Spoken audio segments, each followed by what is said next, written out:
Hello guys, and welcome back to Cocktail with Hadrien. Today I'm taking you to the 1920s, where Prohibition in the United States saw the rise of the mafia and Al Capone ruling Chicago, Josephine Baker was dancing at the Moulin Rouge, and Tommy Shelby was the king of Birmingham. So, without further ado, let's get mixing.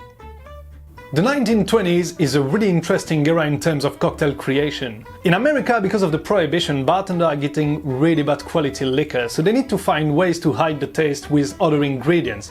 And today's cocktail, the bee's knees, is no exception. It's a variation on a gin sour, but instead of sugar syrup, we're using honey syrup. And this cocktail makes me introduce as well in our bar one more bottle, which is the gin. Simply put, gin is a British version of Dutch Geneva, and is neutral grain spirit distilled with botanicals, one of them having to be juniper. That gives it its name and its particular taste. So to make a delicious business, which in 1920s slang meant the best, we're gonna need 25 ml of lemon juice,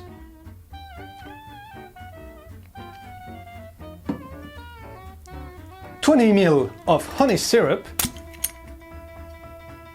and 50 ml of our gin.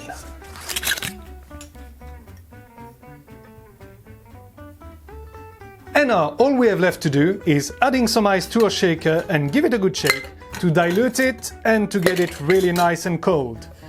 Here we go. Let's get shaking.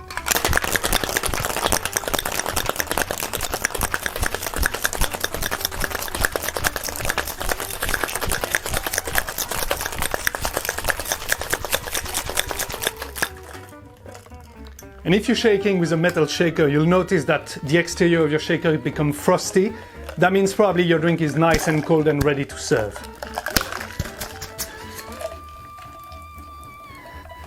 There we are.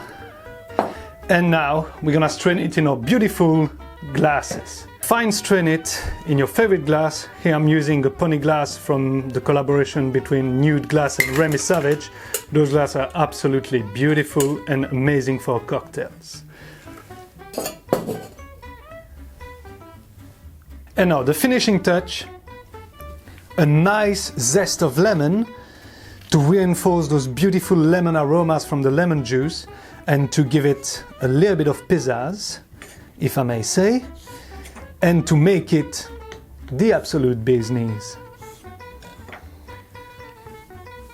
There you have it, guys. 1920s bee's knees.